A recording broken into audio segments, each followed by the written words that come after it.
Literally. They do everything. Couldn't go anywhere. No, facts. Literally, didn't have license. It's your like 5-year plan. Obviously, Yeah. you know, you could be going to draft this year or not. I keep my receipts. I know who's saying what, so Period. Those Period. are the people that I'm talking about.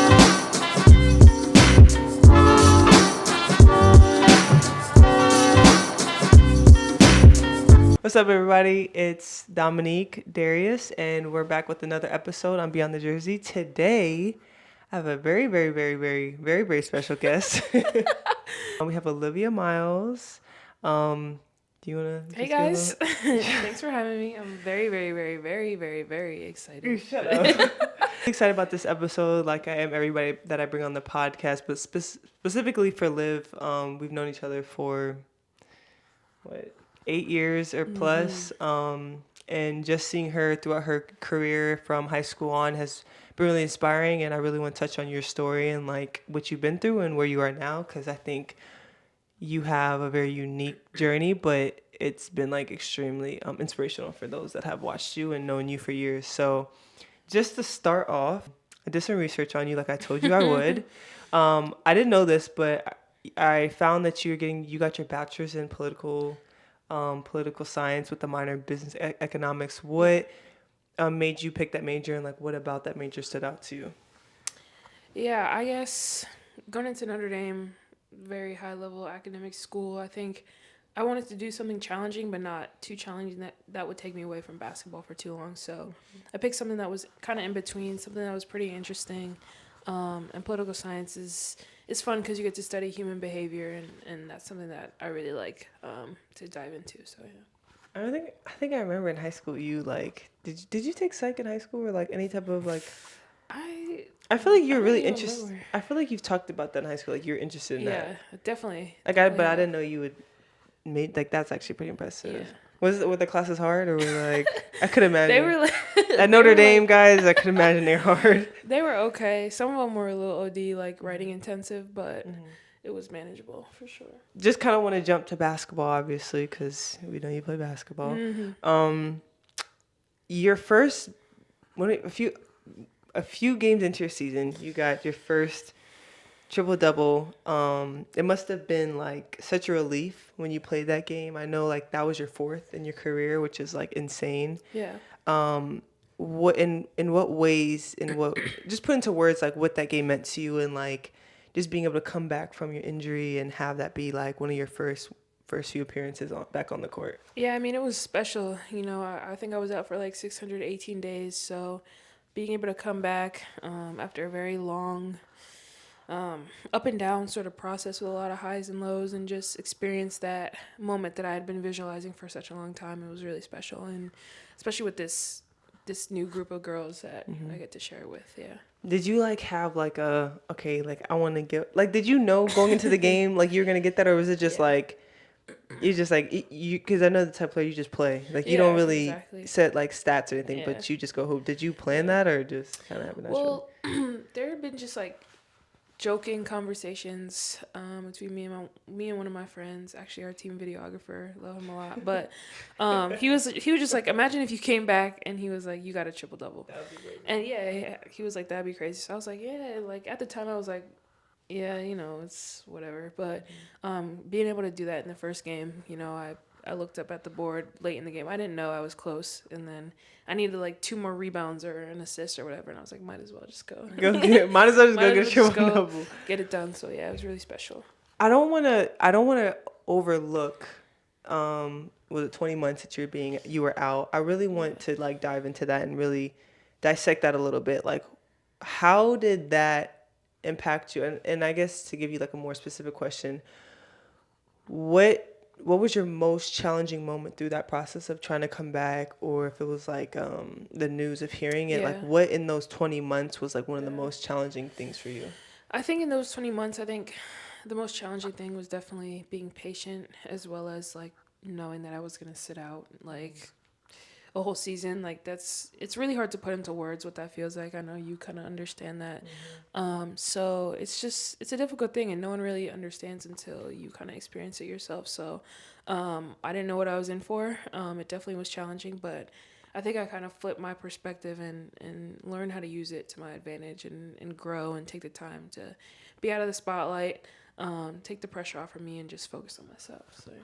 I'd like you to like elaborate on that a little bit. Like when you talk about change your perspective, like what, like give us an example of how, what thought you had to flip or Yeah. just like a mindset that you had to shift. Yeah, I reiterate this a lot actually. I say that it's not happening to me, it's happening for me. Oftentimes you're so easy to play the victim, have a victim mindset, be like, oh, why is this happening to me? Why didn't I get this, that, and the third? So I just kind of flipped it and I said, this is happening for me, for my growth in some way, to help me to evolve to a next level or to teach me something that, I was missing before. So, yeah.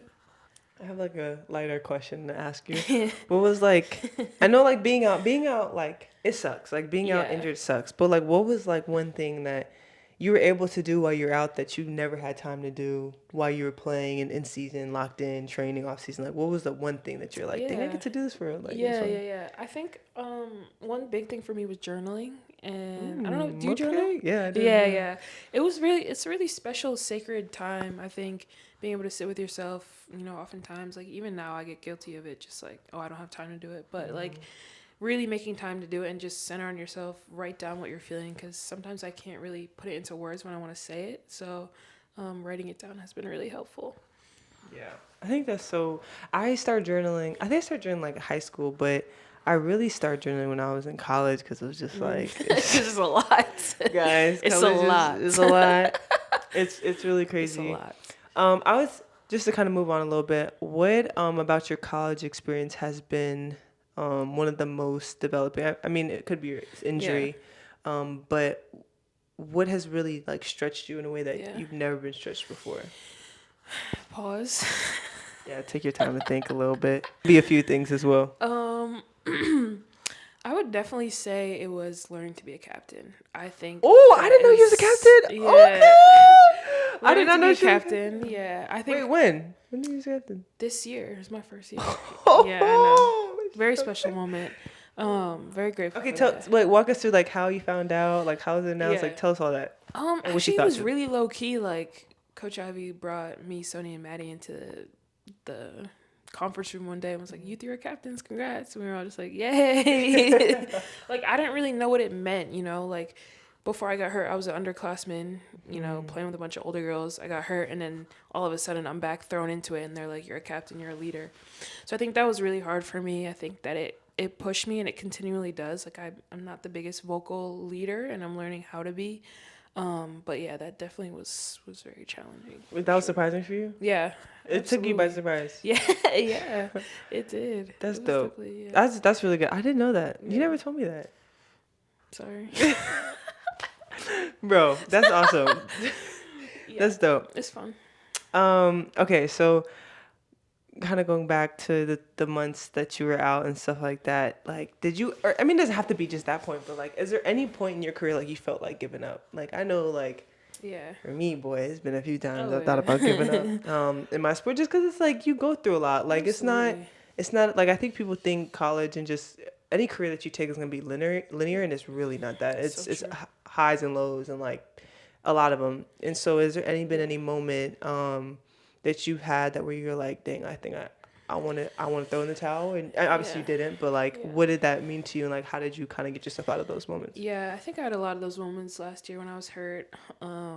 After a game, I think we had just beat UConn or something, and the emotions were so great, and I was like, I wanted to be a part of that so bad. You know what I mean? Like, feeling that missing out. Like, obviously, I was very happy for my team, and that was an incredible win. But it's those moments like that that just make you like, dang, like, what am I really doing this for? Like when you sit out a year and you're rehabbing during that year, it's like you're not coming back for anything in that year. So it's like, how do you motivate yourself to see it, far beyond this day or the next day and see it, to coming back in a few months. So there were a lot of moments where I just was like, I'm done with this. But, you just, I don't know, you got to have people around you to I had just great people around me to be like, yo, what are you talking about? Like, let's go. You're tripping. Yeah, exactly. You're tripping, literally Like, tripping. yeah. What was like what's your number one motivation? It could have been, you found that during the time you were out, or like something that you've always had in the back of your mind, or something that's always pushed you? Like,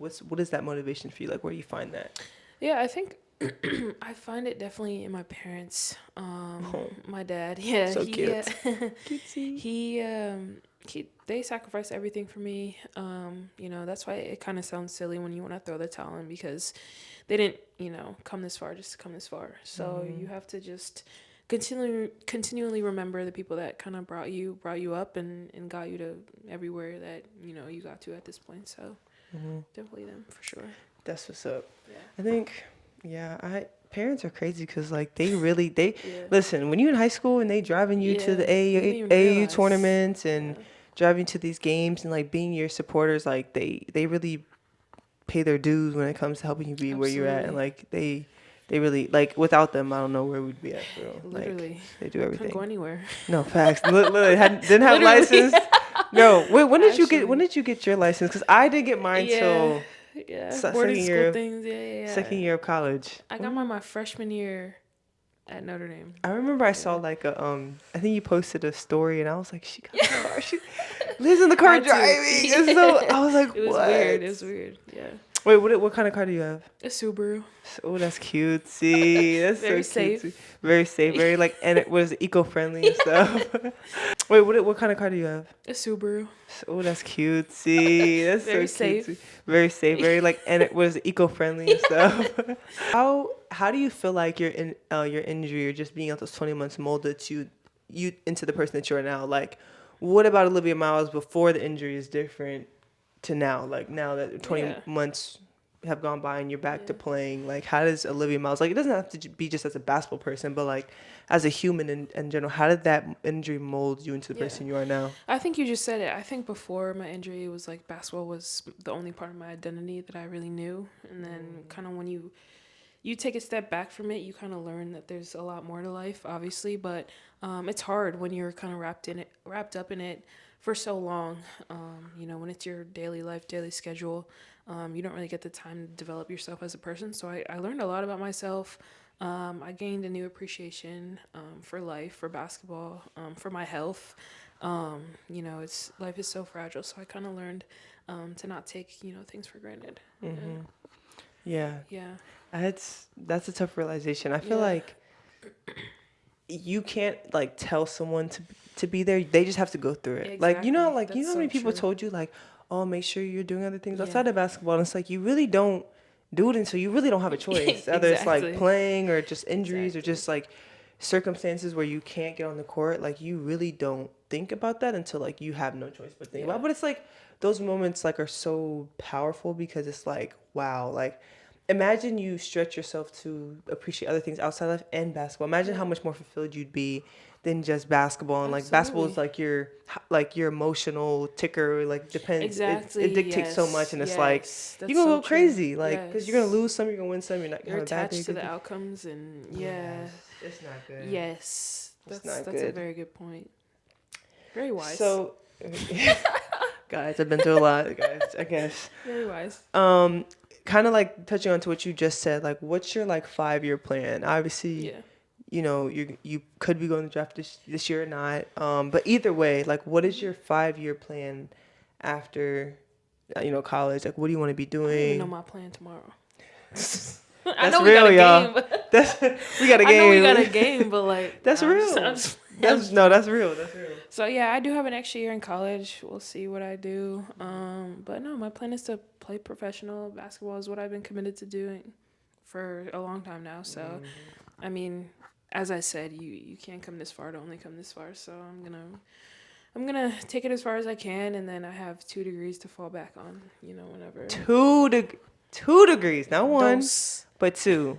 But Wait, yeah. I kind of want to touch on that because that was like gonna be my next question about your Yeah. master's. You're getting your master's. I actually have it right here in Period. nonprofit administration. Yes. Is that correct? Yes, correct. What made you pick that major and like or the master's, and how do you want to use that like in the next few years or just in your life in general? Yeah, so a few of my teammates had taken it, and it was like they recommended it to me, and also you hear a lot of athletes having like foundations or charities or whatnot, and I'm learning actually a lot about them right now. So it kind of just makes sense because I want to get into charitable giving or have some programs and services that I run for kids or whatever I may want to get into, I'll have the foundation and the knowledge to do that.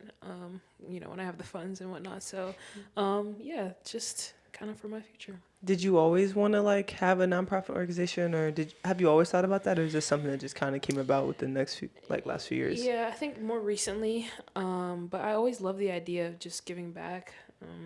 So it's just how I was raised and what I would like to do. So it just made sense for me. Awesome. Well, last question I have for you. No. No.